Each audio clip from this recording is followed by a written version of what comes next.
Boa noite, James, Ricardo. É um prazer, James, ter você aqui conosco hoje para o nosso webinário em epistemologia. Esperamos que seja um de vários. Então, o Ricardo será a pessoa fazendo as perguntas e, posteriormente, o vídeo estará disponível com áudio em português. Então, Ricardo, se você quiser começar. Olá, James, Matheus. Então, o episódio de hoje terá um foco na epistemologia, tentando entender alguns aspectos da epistemologia e defini-los. Então, nossas perguntas são baseadas no curso Unity and Epistemology and Ethics, do Dr. Peikoff.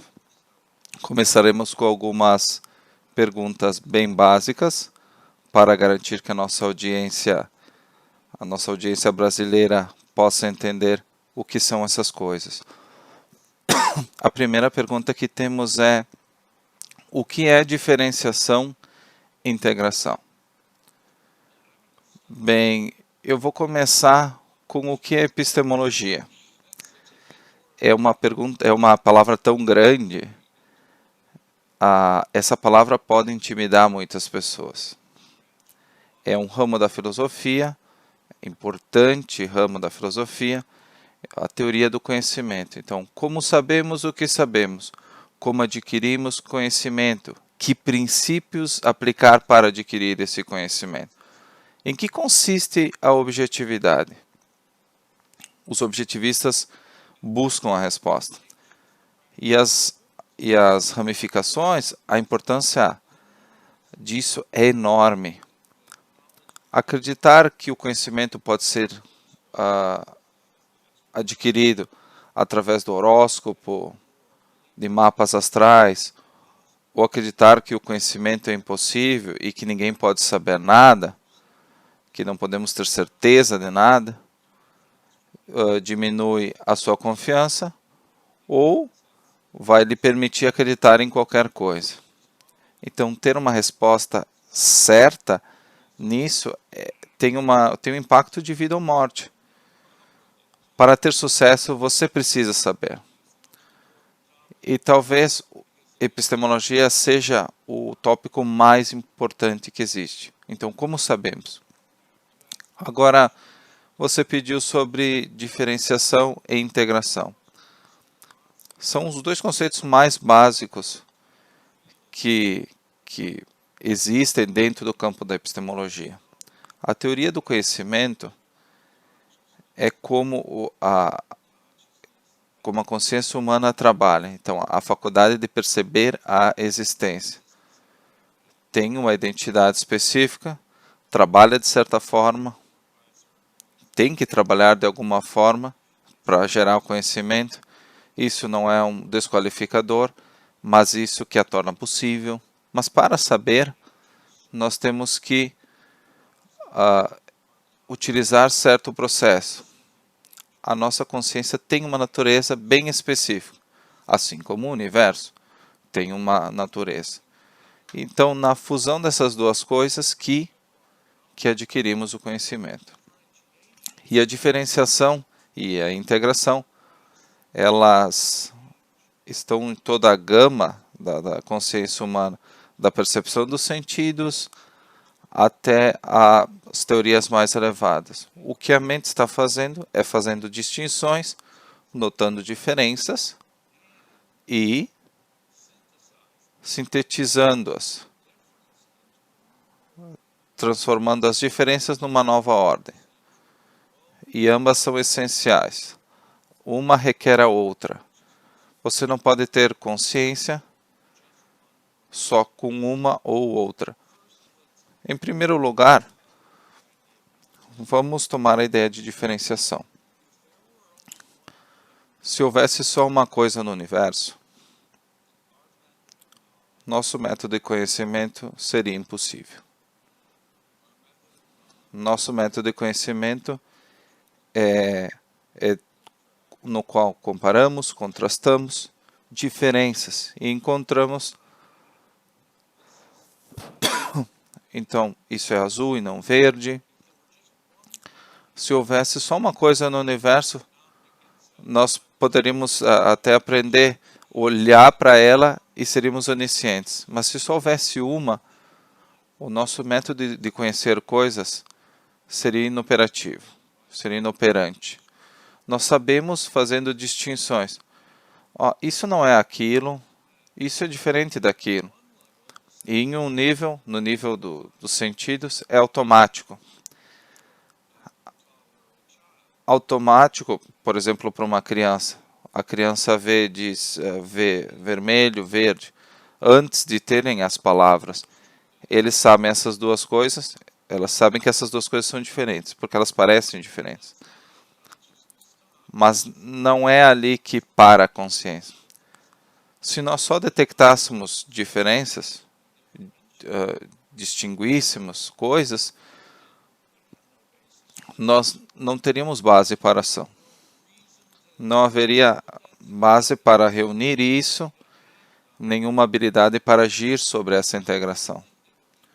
Não haveria nada que conectaria coisas, que integraria e compararia, juntando em conceito, para vermos uma generalização ou um princípio. E isso começa ainda no início da nossa formação de conceitos. Começa de uma forma automatizada, um pouco antes, as sensações são integradas no que percebemos. Os objetos que nós percebemos automaticamente quando abrimos nossos olhos. Mas num nível mais elevado de consciência, o nível conceitual,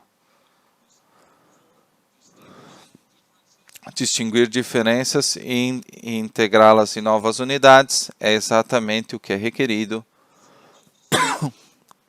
Não é só uma sensação de verde e aquela sensação de verde.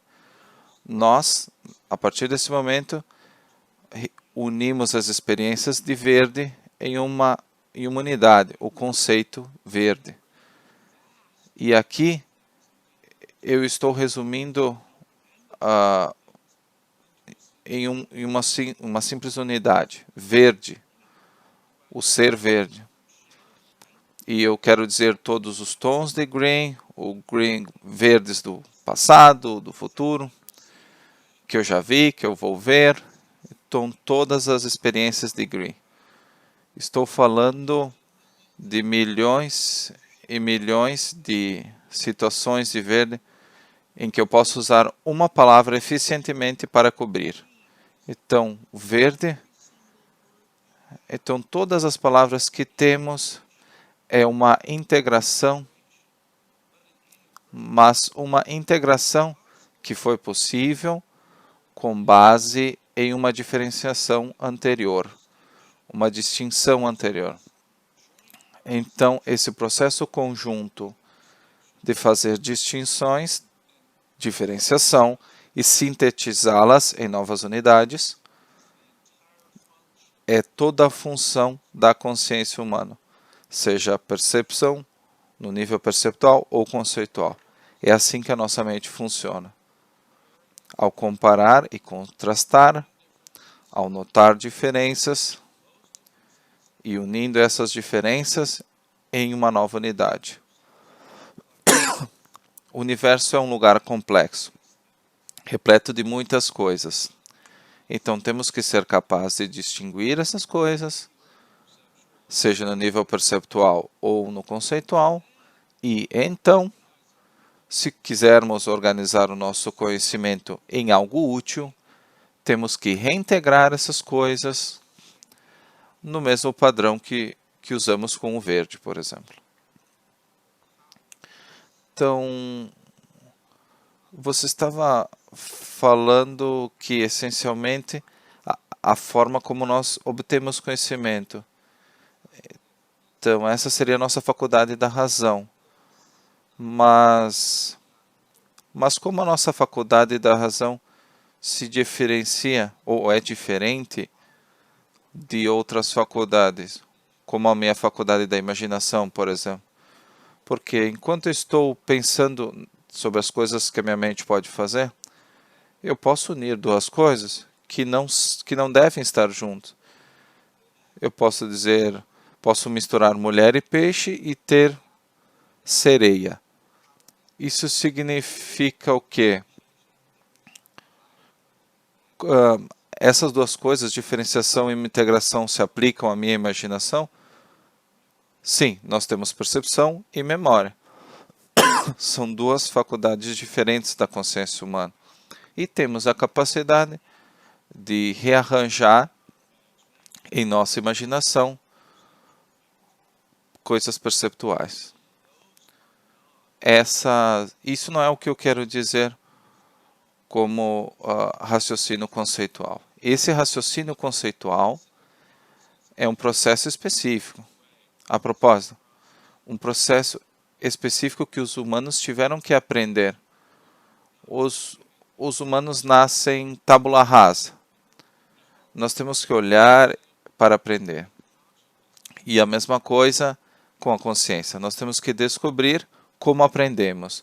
Nós temos que aprender como aprender. Então,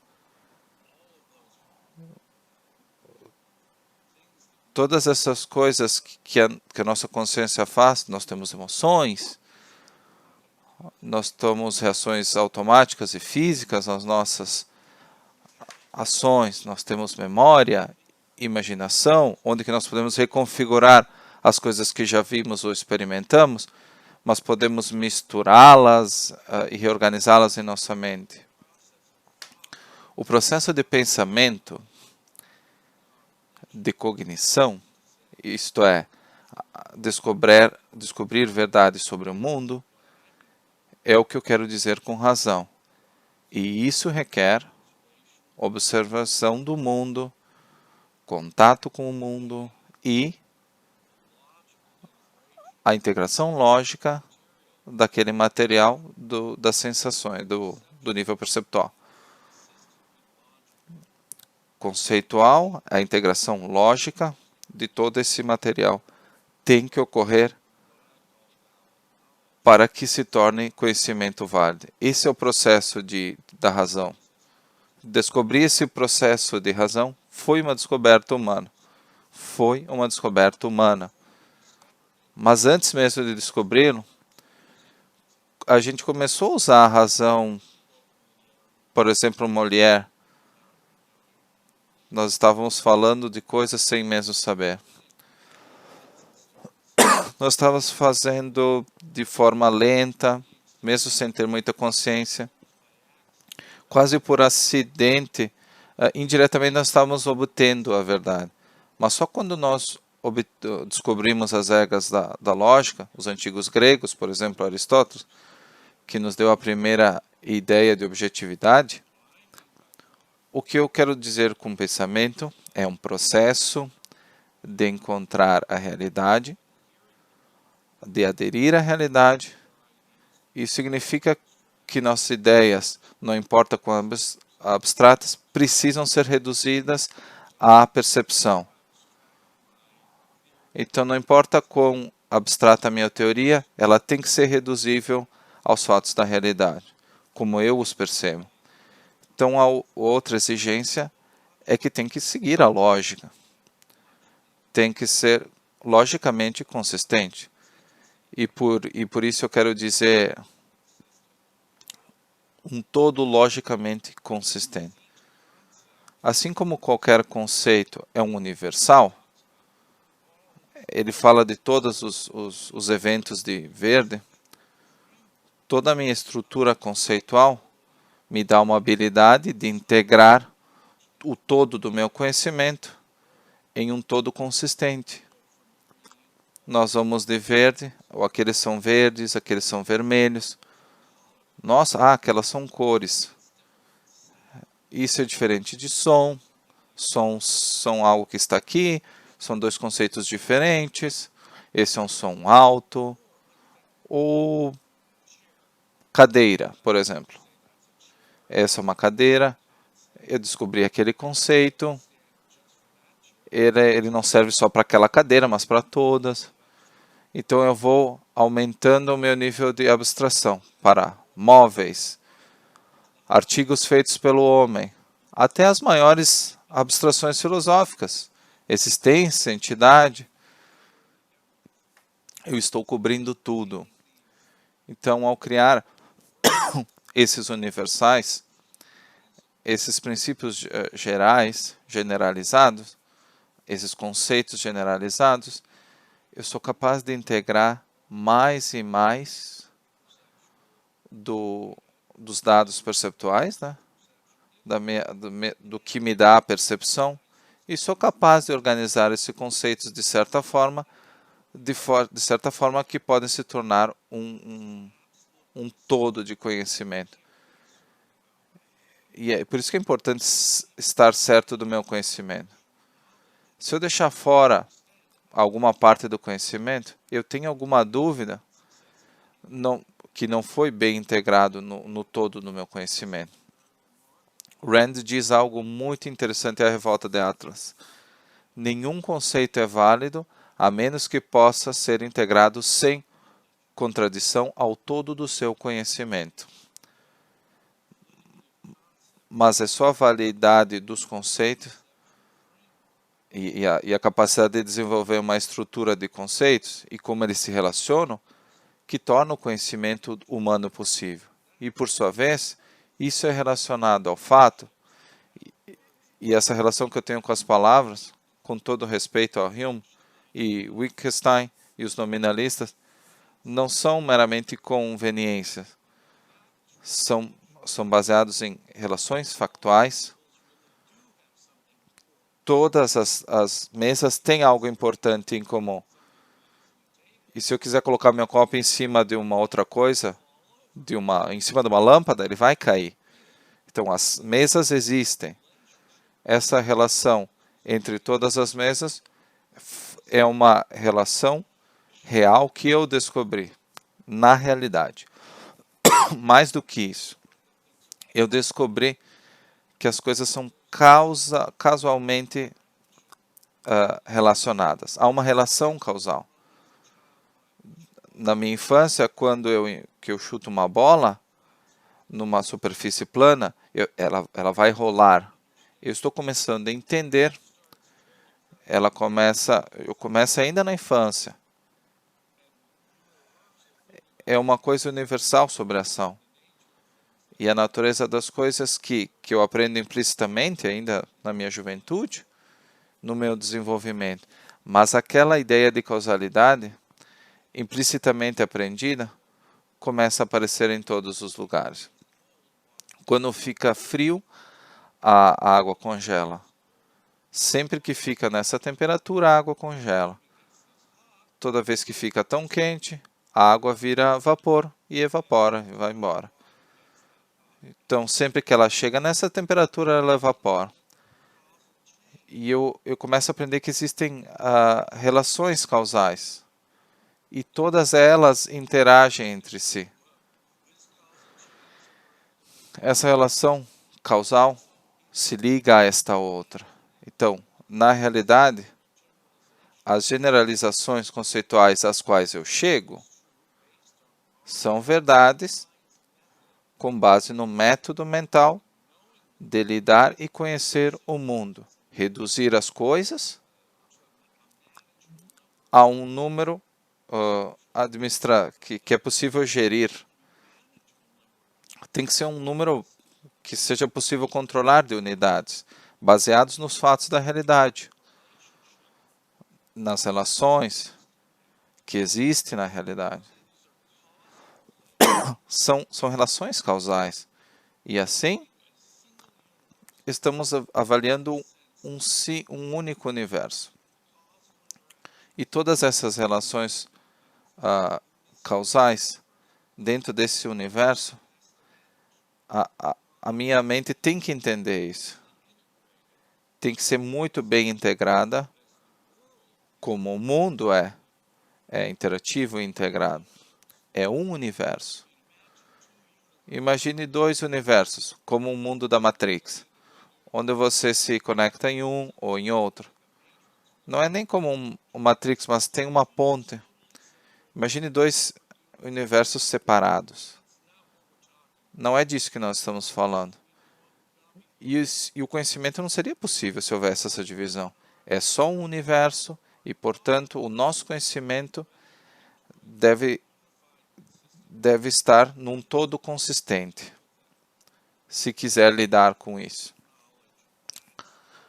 Se você ver a história do conhecimento, é assim que funciona.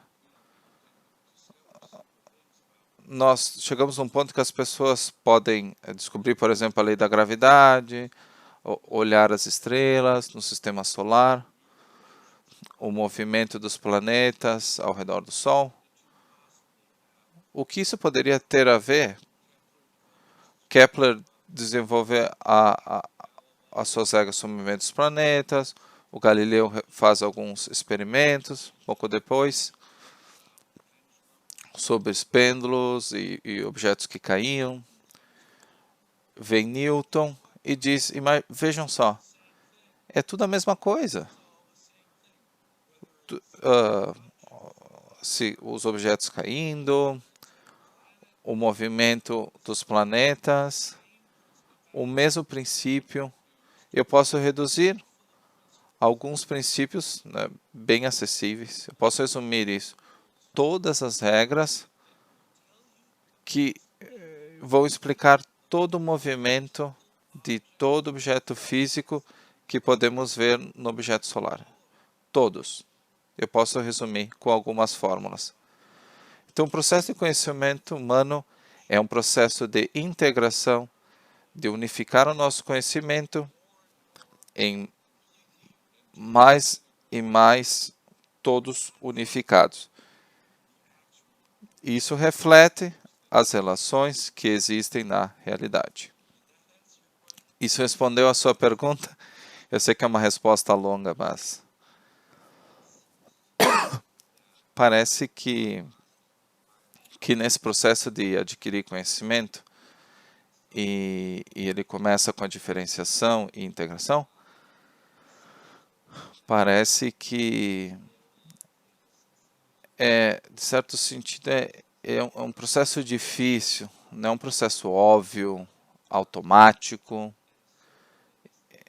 e certamente podem haver erros nesse processo.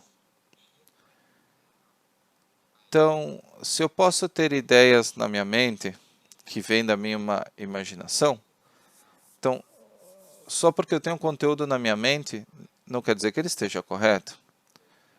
Eu posso inventar, ou pior, eu posso cometer um erro.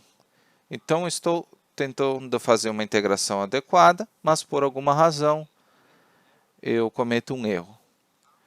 Então, como eu posso analisar, digamos, como eu posso saber que o conteúdo que está na minha mente de fato corresponde à realidade, em oposição a ser, por exemplo, alguns erros ou muitos erros, né?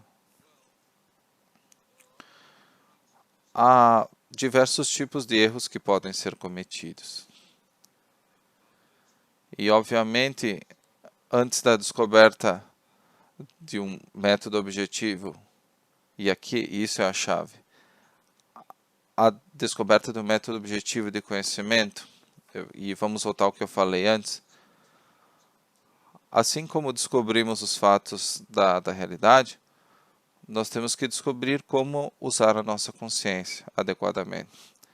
Se eu fosse seguir os meus sentimentos ou o que eu quero acreditar que seja, colocando meus sentimentos acima dos fatos, eu estaria cometendo um erro fatal, podemos dizer. E então, mesmo antes da descoberta da lógica pelos gregos, as pessoas estavam usando a razão, mas de uma forma que não era sistemática. Era tentativa e erro. Sim, eles tinham uma ideia de quando acertavam, mas e viveram muitos tempos com ilusões, né, nesse processo. Então, quando nós descobrimos esses métodos, e aí que nós vemos a importância da epistemologia. E o Aristóteles descobriu regras básicas da lógica dedutiva. Então, para saber, você tem que observar. Você tem que analisar. Nós nascemos tábula rasa. Qualquer conhecimento deve ser baseado na observação. Você não pode se contradizer. Não existem contradições na realidade. Não há contradição. Observe as coisas. As coisas são o que são, e nada mais, ao mesmo tempo e no mesmo contexto. Portanto, ele fez parecer simples, como se todas essas coisas emanassem da lei da não contradição, mas ele estava se baseando até na geometria pré-euclidiana, de formas retóricas vindas antes dele. Mas a base objetiva disso era a geometria. O que são esses pitagóricos, esses primeiros caras da geometria? O que eles estavam fazendo? Como eles descobriram isso? Sobre triângulos e ângulos? O que está acontecendo? E ao descobrir como eles descobriram isso, e analisando como mestre Sócrates usava esses argumentos teóricos, ele começou a entender as coisas. Você precisa ser lógico para ser consistente. Para ser consistente com os fatos que você conheceu no início. Você tem que seguir certas regras da lógica, regras dedutivas. Ele descobriu as primeiras formas, descobriu as primeiras falácias também. Essa epistemologia de Aristóteles foi o nascimento da ciência consciente, de uma certa forma. Porque nos deu um método objetivo, pelo qual eu posso dizer que isso não é só a minha imaginação, eu não estou me guiando pelo sentimento, eu estou considerando que eu posso errar quando eu faço um processo consciente e rigoroso e aplico um método objetivo. Então, Aristóteles não entendeu totalmente a objetividade e não entendeu todos os meios de cognição. Ele estava no início da revolução científica. Então, homens como Galileu, Bacon, 400 anos atrás, os cientistas que estavam desenvolvendo os métodos experimentais, que eu tenho que apontar, seguir uma filosofia aristotélica, o professor Randall demonstra satisfatoriamente que o próprio Galileu obteve um método experimental dos aristotélicos da escola de Pádua. Mas seja como for, o método experimental, controlar os fatores para forçar uma resposta da realidade que de outra forma seria invisível, controlar os fatores, entender as diferenças, similaridades, o que fez cada coisa, e assim podemos descobrir as coisas, penetrar no mundo conceitual e descobrir as relações invisíveis entre as coisas, as relações invisíveis em um nível conceitual.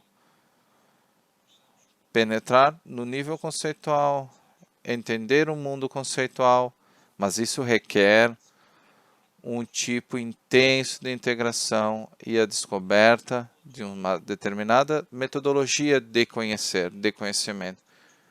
Eu tenho que estabelecer todos os fatores, controlar esses fatores,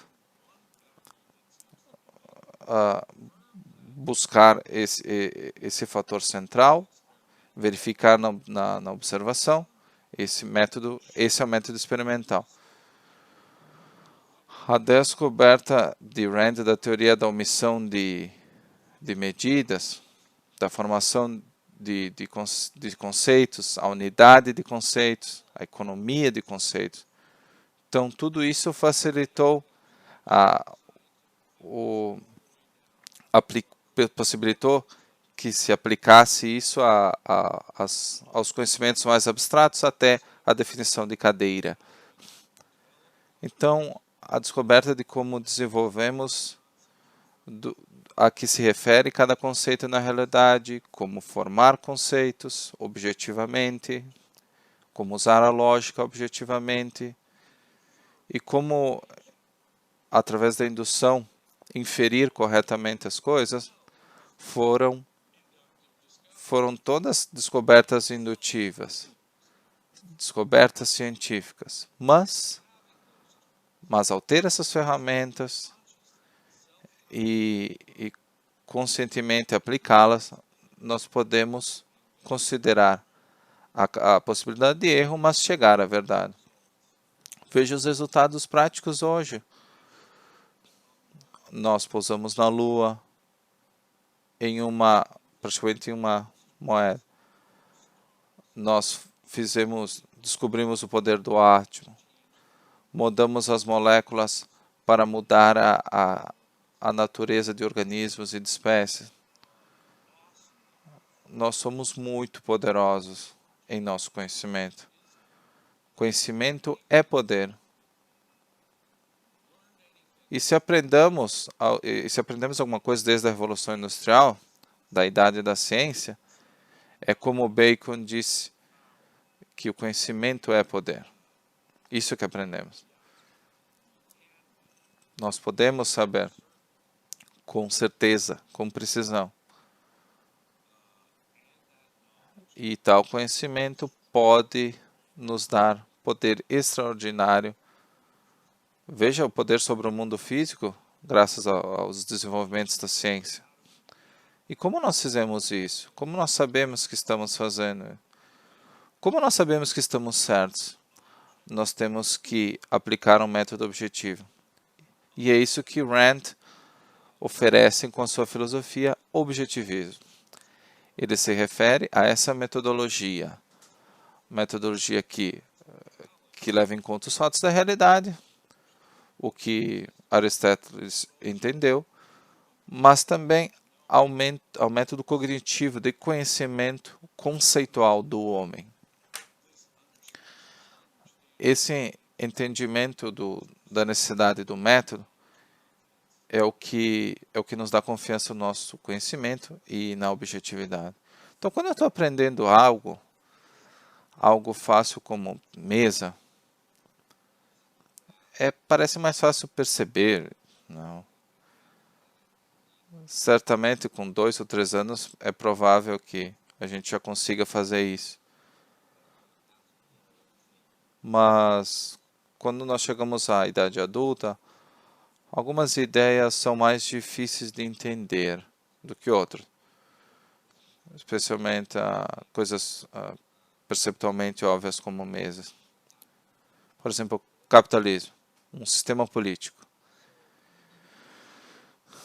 Se eu estou tentando aprender algo, isso significa que eu li um livro sobre o tema e daí eu sei, eu posso categorizar como algo que eu sei, ou é algo que eu tenho que voltar a isso, né, para fazer uma conexão?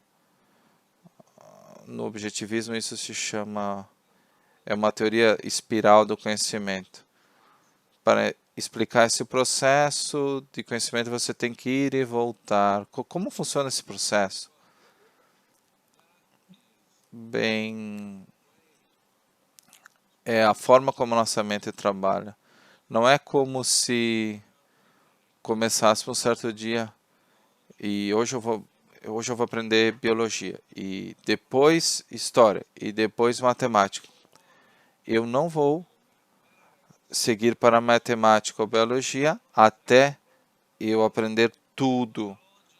Então eu vou aprender primeiro biologia, eu vou terminar tudo, vou ter o conhecimento completo disso, e o meu conhecimento de biologia vai ser totalmente completo, e daí sim eu vou seguir para a física, a filosofia. Não, não é assim que funciona.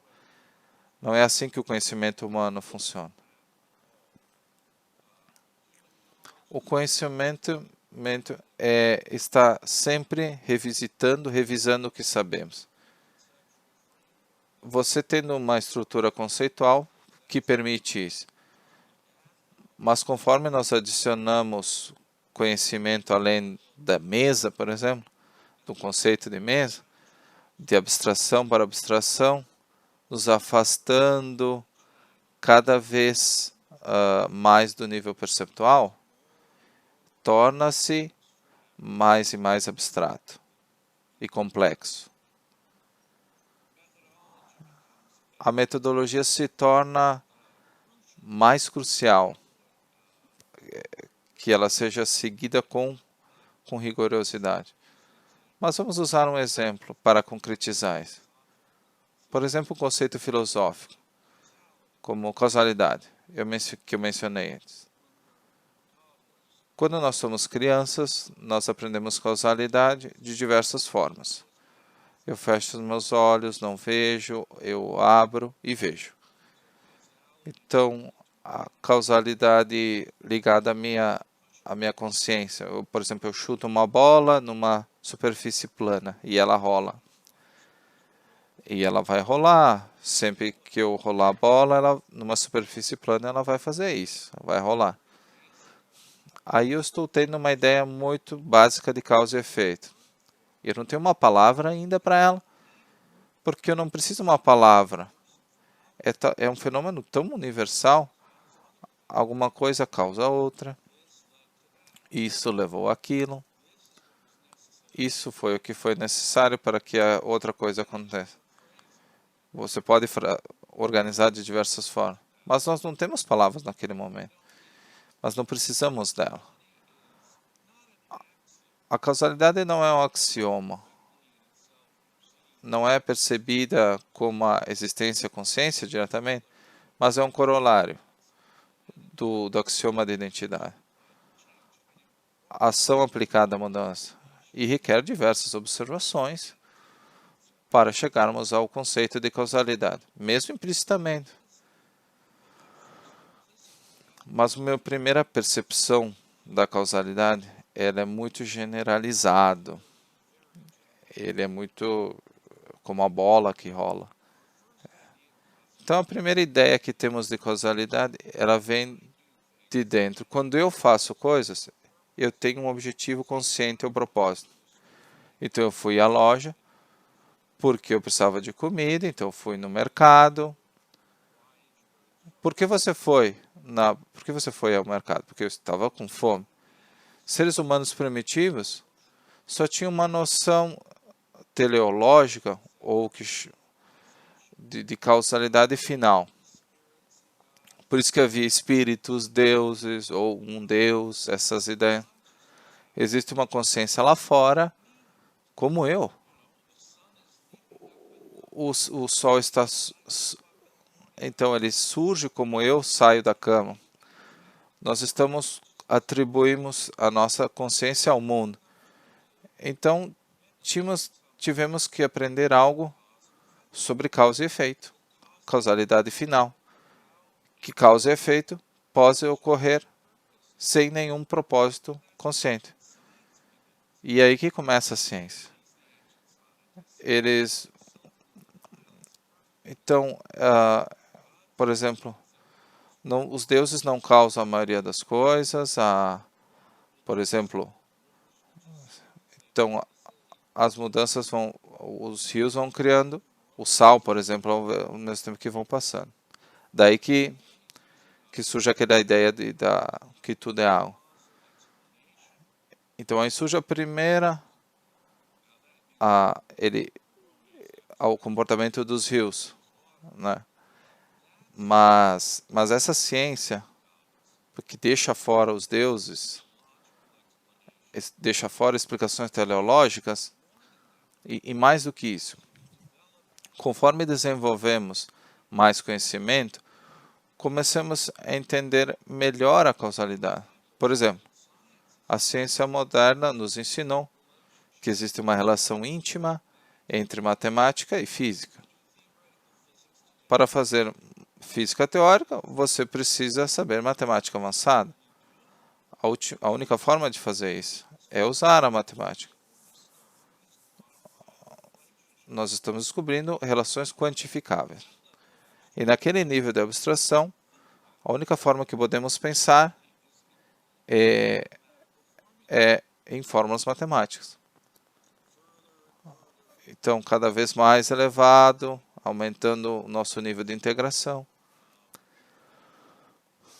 Mas a causalidade em si, mesmo que tínhamos uma ideia primitiva, ao fechar os olhos, a rolar uma bola, com cada nova descoberta, tanto na história humana como sobre nós mesmos, eu tive que revisar e refinar meus conceitos de causa e efeito, entendê-lo melhor. Agora eu sei como opera com objetos físicos, como opera com seres humanos. Agora eu entendo o que eu quero dizer quando falo com causa e efeito aqui.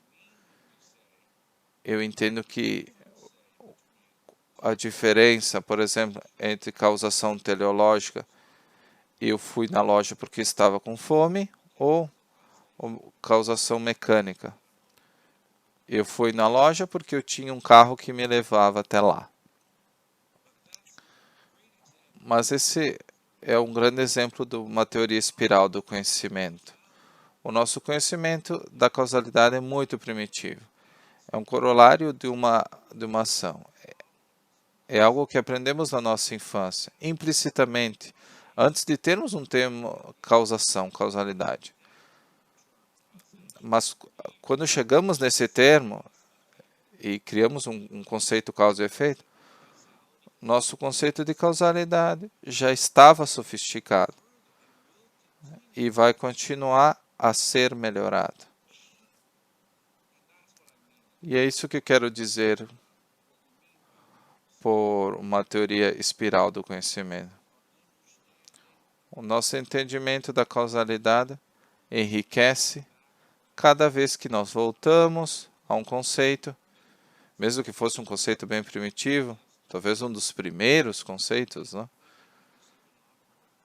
E talvez ele operasse mesmo antes de termos um termo, uma palavra para isso.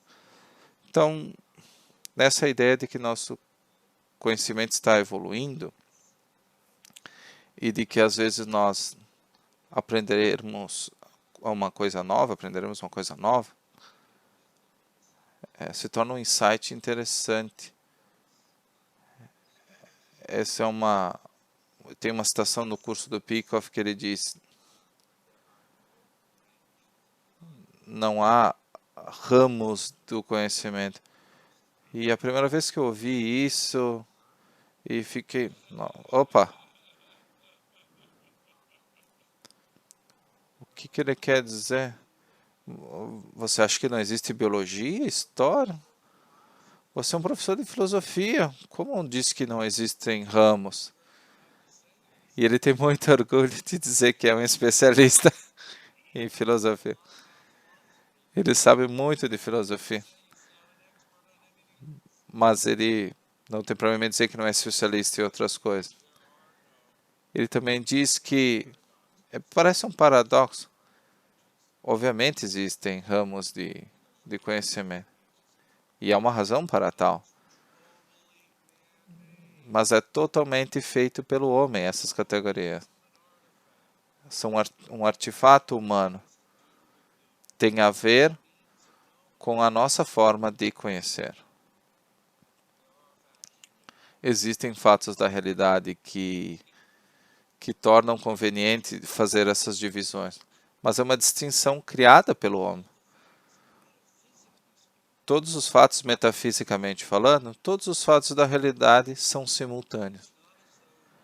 Não é como se a realidade seja formada por partes. Não, isso é só biologia, isso é só matemática, é só filosofia, só história. Não. Tudo isso acontece simultaneamente. e tudo está vindo a mim de uma só forma. Com uma explosão de multiplicidade. E quando eu sou uma criança, gera confusão. Então o que nós fazemos é nós quebramos esse mundo complexo em muitas coisas. Então o um e o muitos, né? Em muitas unidades, né? Nós estamos encontrando unidade, porque como eu disse, existem fatos na realidade que indicam que isso seria uma boa estratégia. Mas para nossos propósitos, que nós estamos quebrando as coisas em diferentes campos de estudo. Nós estamos cortando em sessões cruzadas para estudo especializado. Vamos estudar, por exemplo, o corpo humano. Vamos estudar o corpo humano, fisiologia. Vamos estudar a mente humana, do ponto de vista da consciência e sua operação automatizada, por exemplo, psicologia. Vamos estudar organismos vivos, e só eles, porque eles são diferentes de pedras, de árvores, e de micróbios e outras coisas. E em grandes coisas, né? São diferentes de planetas, de pedras e de poeira. Então nós dizemos biologia como uma forma de separar essa sessão para estudo especializado. Então o que nós fizemos foi, voltando à diferenciação e integração, nós diferenciamos toda uma classe de coisas, organismos vivos, e integramos eles de modo que possamos fazer uma integração nas coisas que eles têm em comum. Mas imagine, você pode imaginar um cientista dizendo, eu vou ignorar o que os outros cientistas estão fazendo. Ou mesmo nas humanidades. Por exemplo, historiadores disserem, eu não quero dizer o que a medicina tem a ver com a peste bubônica. Eu quero estudar o século XIII, praticamente um terço da população da Europa foi extinta, mas eu não quero saber da medicina. E nada que você me diga sobre medicina vai influenciar o que eu, como estudioso do século XIII, do século XIV, na Europa, que destruiu um terço da população, foi horrível. Não, eu vou ignorar a medicina, foram espíritos que causaram isso. Esse seria um bom historiador? Ou se eu fosse um historiador e eu ignorasse o marxismo econômico? Não, eu não quero saber nada de economia, me tira daqui, eu sou só historiador.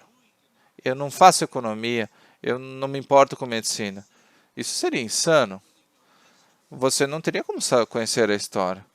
Mas também isso se aplica a qualquer outro campo. Nenhum campo de estudo é hermeticamente excluído dos outros. Porque nós estamos quebrando, seccionando para estudo especializado. Na realidade, tudo é simultâneo. E como nós dissemos, só existe um universo.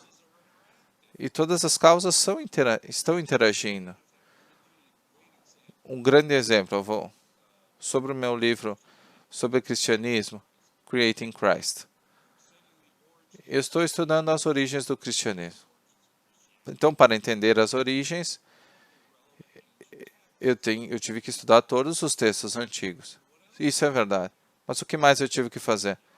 Eu tive que ver a arqueologia, a numismologia, as evidências físicas, as catacumbas cristãs. Tive que comparar com outras religiões, analisar a cultura filosófica da época, a economia, a política do Império Romano, o mundo judaico. Se eu deixar algum desses fatos fora, minha história será inferior. Não, eu não preciso ser médico, eu não preciso ser um economista, mas se para minha teoria histórica ser válida, precisa ser consistente com essas coisas. Não pode haver inconsistência com qualquer outra coisa no conhecimento humano. Então, a única coisa que torna isso possível é uma estrutura conceitual, onde nós podemos integrar o nosso conhecimento num todo consistente para chegar a ter alguma contradição ao longo do caminho, é ter um problema, é admitir um erro, é ter uma lacuna, é dizer eu errei, eu preciso resolver algum problema. Parece que há uma contradição em algum lugar, porque não pode haver uma contradição. Então, quando dizemos que não há um campo especializado de estudo, nós só estamos reconhecendo o fato metafísico de que a realidade não é dividida em biologia, história, psicologia, fisiologia. É assim que nós dividimos o universo para estudo especializado. Mas mesmo quando nós fizemos isso, nós temos que reconhecer a interação profunda entre as duas coisas. Para ser um bom médico, precisa de uma boa química. A boa química depende da boa física. A boa física depende da boa matemática. E eu posso voltar nesse caminho. Se o médico não mantesse o matemático vivo, teríamos um problema. É um processo interativo. Tudo é um processo interativo. Ou, digamos, se o médico concluísse que houvesse uma teoria do câncer, que a forma dele não fosse mais aplicável. Então, se a fórmula matemática, para ela ser válida, ela tem que ser aplicável a vários contextos, até na medicina, na história.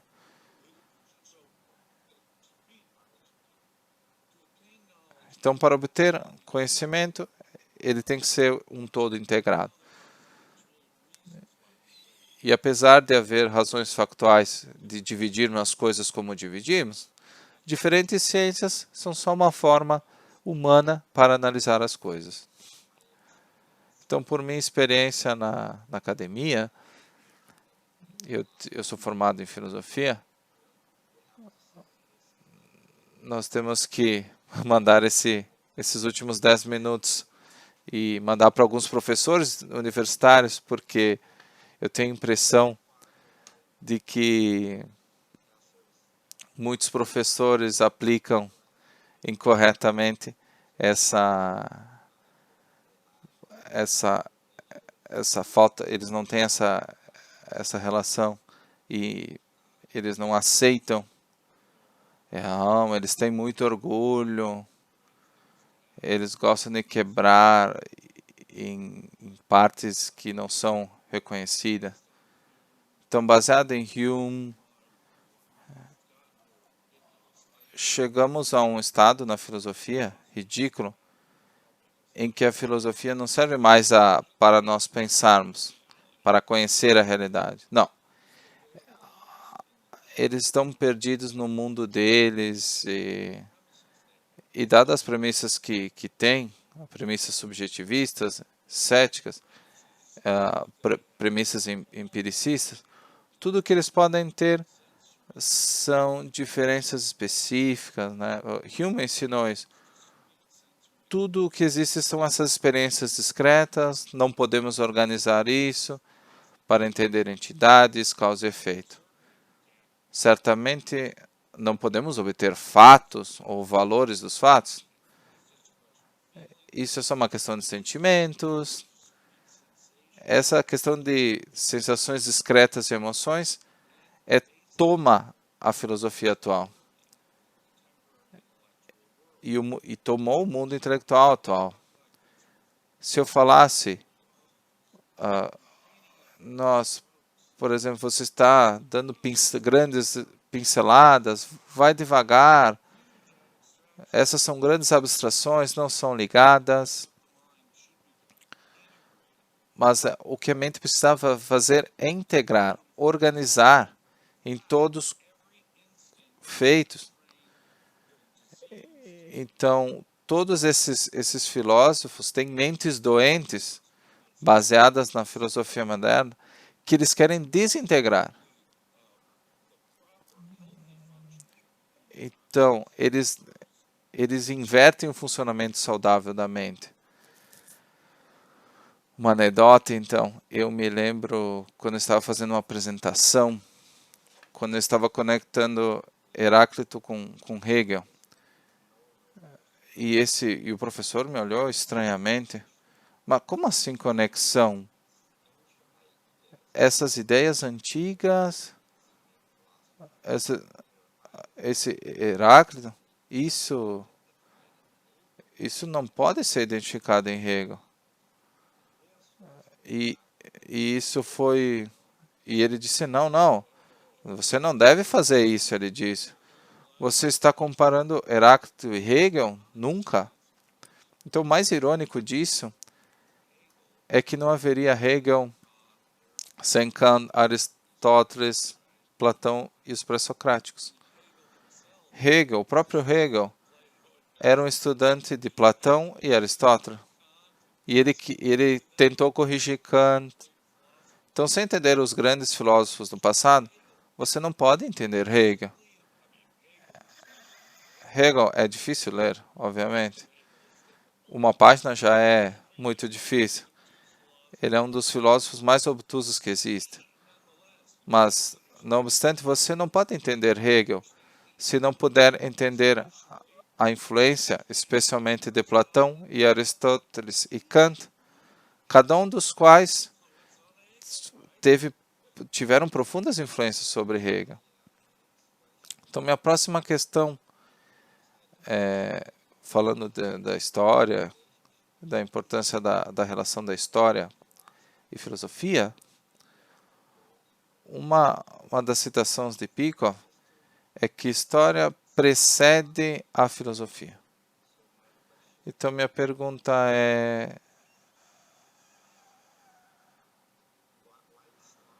por que o conhecimento da história é relevante para o estudo da filosofia?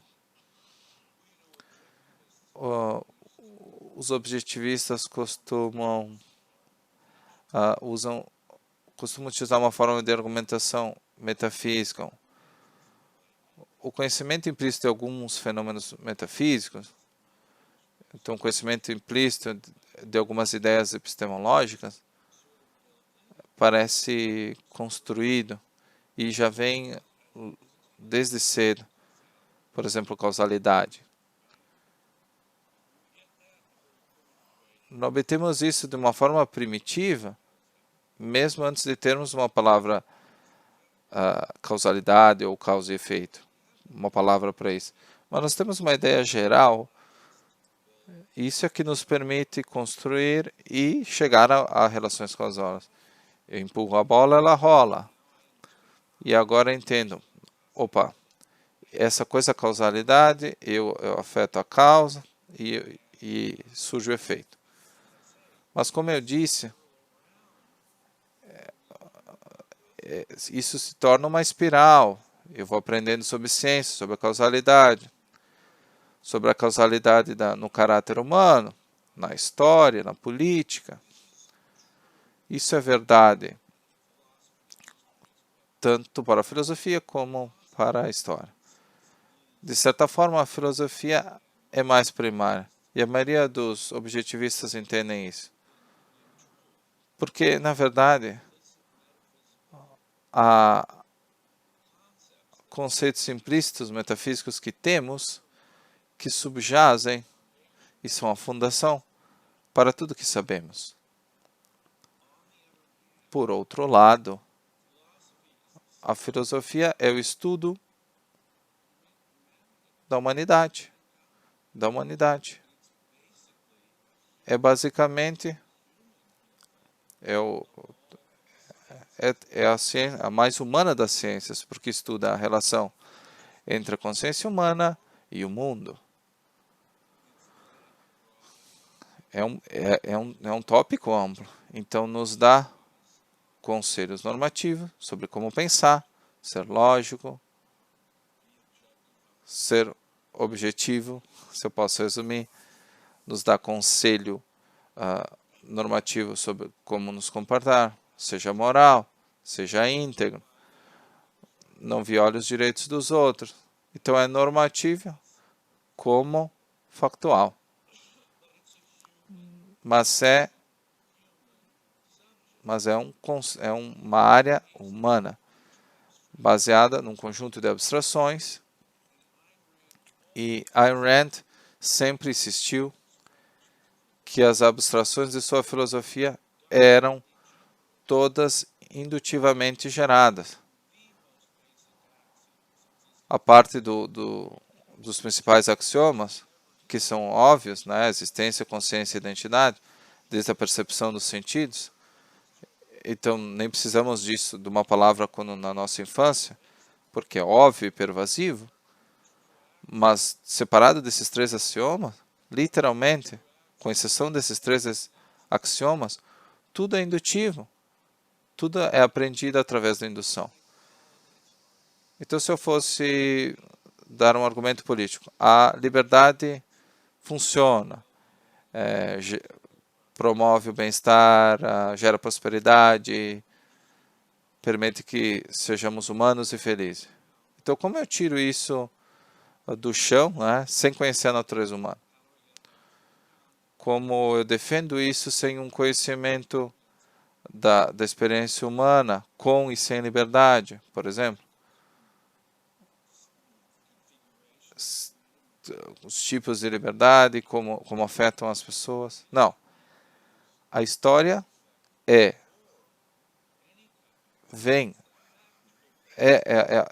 a base factual do que os humanos fizeram e foram. Tudo é isso que nos informa sobre a natureza humana. Rand sempre diria, antes da Revolução Industrial, eu nunca poderia ter tido essa ideia de que a razão é a ferramenta básica do homem, de sobrevivência do homem. Ela organizou toda a sua ética em torno da ideia de que, desde que, como a razão é o nosso meio básico de conhecimento, é o nosso meio básico de sobrevivência. Então, é a virtude primária. E todas as virtudes são expressões de seja racional. Pense racionalmente, né? A racionalidade é a virtude básica, da quais as outras são oriundas. Pensando nesse nível,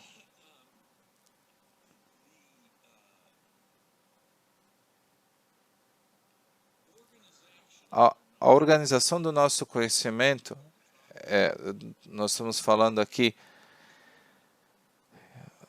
transformando em unidade, nós não podemos nos engajar nessas abstrações até que alcançarmos determinada idade, até termos conhecimento suficiente para inferir indutivamente as coisas. Eu posso inferir coisas da minha experiência pessoal, sim, por minha própria introspecção, e é daí que tiro muitas ideias filosóficas básicas quando estou na minha infância. Essas ideias filosóficas básicas que estão em todos. No início elas não são muito conscientes, mas que baseiam o resto do seu conhecimento. Mas você vê que existe que parte dessa espiralidade é que eu estou aprendendo sobre mim mesmo. E talvez mais importante, da minha experiência pessoal. Mas o conhecimento histórico é a base factual para as induções generalistas sobre a humanidade. Rand estudou isso, estudou primeiro história. Então, e perguntaram para Prikov por que ela fez isso. Como eu saberia sobre a natureza humana se eu não aprendesse como as pessoas agiam, se comportavam e como isso se deu na história? Você não pode defender qualquer proposição, nenhuma proposição, sem algum tipo de base factual que é amplo o suficiente para comprovar que isso é verdade sobre a natureza humana. A natureza oferece a base factual para a inferência indutiva em que consiste toda a filosofia. Mas será um vai e volta, um processo que vai e vem. Eu vou aprender algumas coisas sobre humanos, com base na minha experiência na história. Vou verificar os meus conceitos filosóficos, melhorarei eles. Eles me levarão a novas perguntas e áreas especializadas, e assim vai. Então, vou elevando. Sempre revisando todo o meu conhecimento antigo quando eu descubro algo novo. E concluiremos que serão possíveis e vão fazer parte do nosso conhecimento total.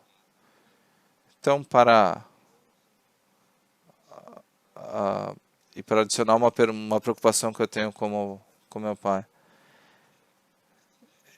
e é por isso que não existem crianças objetivistas, né?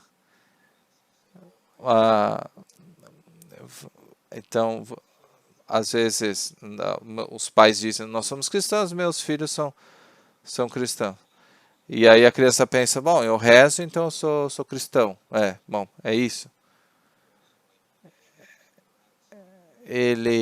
Por exemplo, o meu pai é de um determinado time e eu sigo ele, né? Eu adoto um time.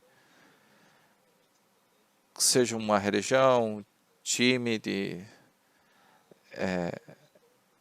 essas coisas não requerem nenhum tipo de palavra da criança.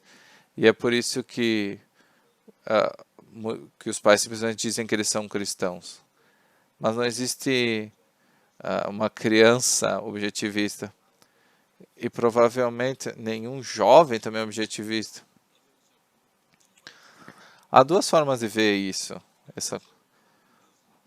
Toda criança de 4 anos é um objetivista. O meu cachorrinho nunca será um filósofo, porque ele não é conceitual. Mas, de certa forma, ele não tem como não ser um objetivista. Ele é egoísta. Ele é consistente com a realidade. Ele adere aos fatos, como percebe. Ele utiliza o seu método de cognição da forma que precisa. A ele falta tudo. A ele lhe falta o método conceitual, né? Então, de certa forma, esqueça o que eu falei, mas de certa forma, o que o objetivismo está tentando fazer, nós somos seres de consciência volitiva. Nós podemos errar. Nós não precisamos seguir o método correto. Nós temos que descobri-lo. Tudo depende de nós, na verdade.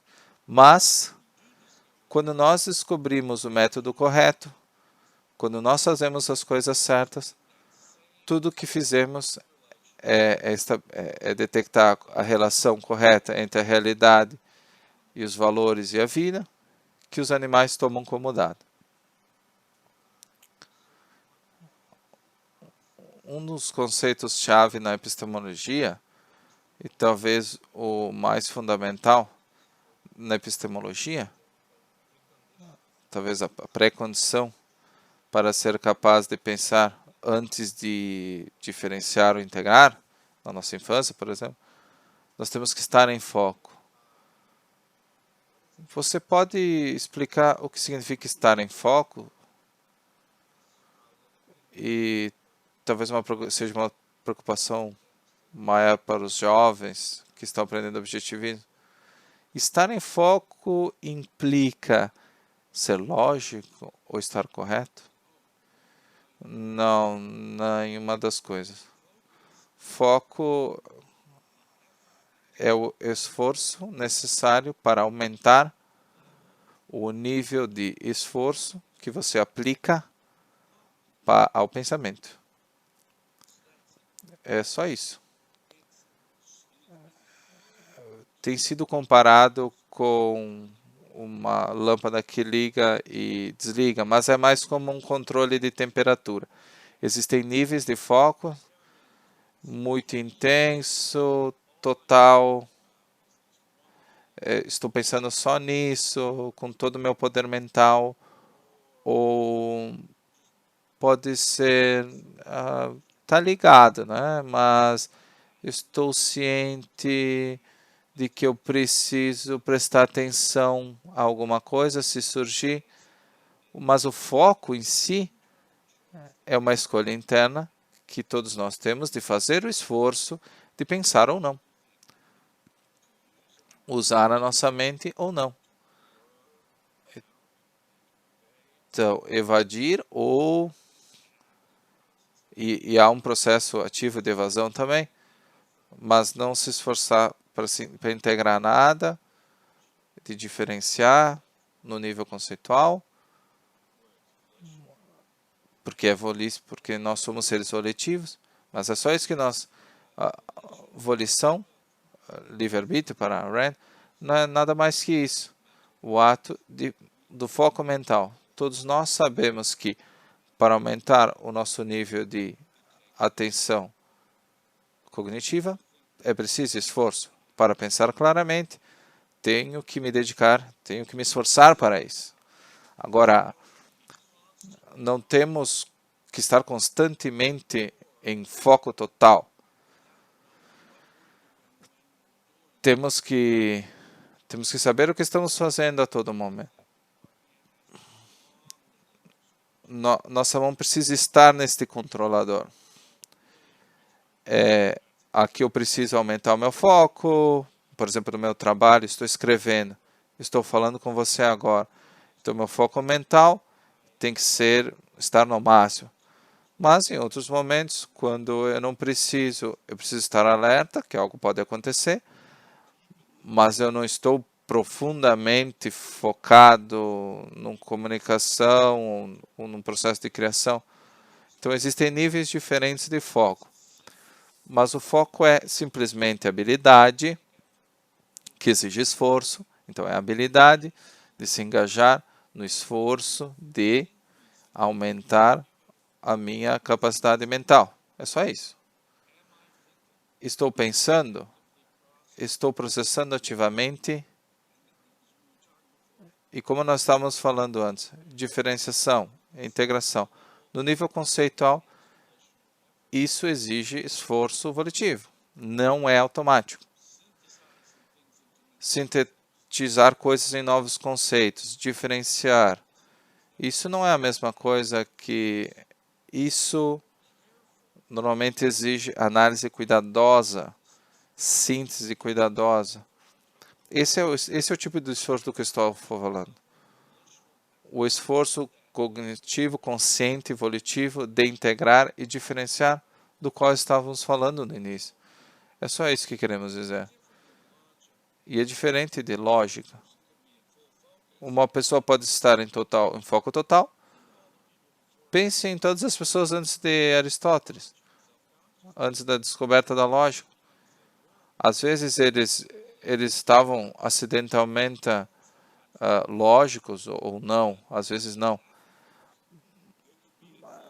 Eles poderiam estar totalmente focados em ambos os casos, mas eles não tinham o método correto. Eles estavam alertas, tentando entender as coisas da melhor forma que podiam, mas não tinham a metodologia certa ainda. Então, ser lógico, até ser objetivo, não significa estar em foco. Estar em foco significa você estar engajado no esforço de pensamento claro, pensamento ativo, você está aumentando o seu nível de consciência, e isso obriga esforço. É isso que queremos dizer com foco. Então, uma das principais ideias no objetivismo é que a razão é o meio de sobrevivência do homem. Então, a pergunta é: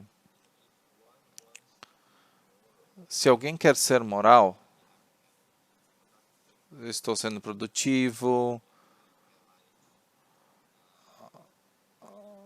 eu estou guiando a minha vida da forma correta. Isso significa que para mim, para fazer essas coisas, eu sempre tenho que estar em foco total, ou eu sempre tenho que ir pensando muito. Então, quando eu acordo, eu deveria já estar realmente focando em todos os problemas do mundo ao longo do dia. Você não pode fazer isso. Em primeiro lugar, você não pode. Em segundo lugar, pensar é para viver. Eu não vivo para pensar. Eu penso para viver. Então, até mesmo pensar é, é a única forma de saber as coisas, né? E, portanto, é o meu meio básico para agir, para sobreviver. Esqueça minha martelo, meu carro, são ferramentas derivadas. A minha razão é a ferramenta básica de sobrevivência. Com certeza, absolutamente. É ainda uma ferramenta, é para o propósito de viver. Se eu me tornar simplesmente uma máquina de pensar, eu não estou sendo racional. Eu não estou usando a razão de forma apropriada, como um meio para sobreviver. Não, é um meio de conhecer de sobrevivência. Não é um imperativo categórico ou dever cristão de me torturar para sempre, segurar a cruz nas costas da racionalidade, questionar tudo, responder todos os problemas que já foram propostos. Eu sei que para realmente fazer algo produtivo, eu preciso ser criativo e racional. E quero ser capaz de sustentar a minha própria vida. Eu tenho, para saber alguma coisa, eu preciso ser racional. Se o propósito da minha atividade é saber, se o propósito da minha atividade é ser produtivo, então a racionalidade é inevitável. E eu serei racional da melhor forma possível. Mas isso é um processo prazeroso, é um processo que recompensador. Eu obtenho um feedback positivo desse processo. E está na minha natureza. Eu tenho que descobrir, eu não posso ter o efeito mágico sem a causa. Eu não posso ganhar $1 milhão e desejando 1 milhão. Eu tenho que criar alguma coisa, persuadir as pessoas a comprar de mim. Então, entender que a razão é um meio, e que é o nosso único meio de conhecimento, o nosso meio básico de sobrevivência, mas é para isso que ela serve. Então, quando você está engajado em trabalho produtivo, está tentando descobrir algo, seja racional, seja perfeitamente racional, quanto possível, e de acordo com a situação. E às vezes é difícil, é muito difícil, não há dúvida. Mas a outra coisa é, os humanos podem fazer isso. E nós fizemos isso para ter uma vida feliz. E eu quero ir mais longe. Para eu pensar eficientemente, eu tenho que descansar. Para que o meu cérebro funcione bem, eu preciso descansar. Eu preciso me distrair, pensar em outra coisa.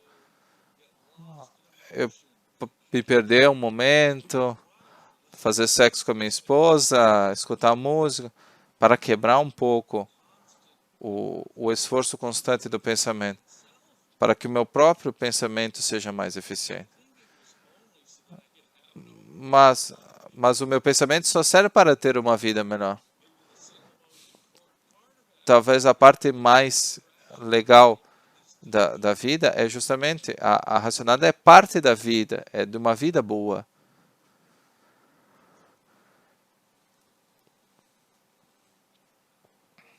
Então, Matheus, você quer finalizar?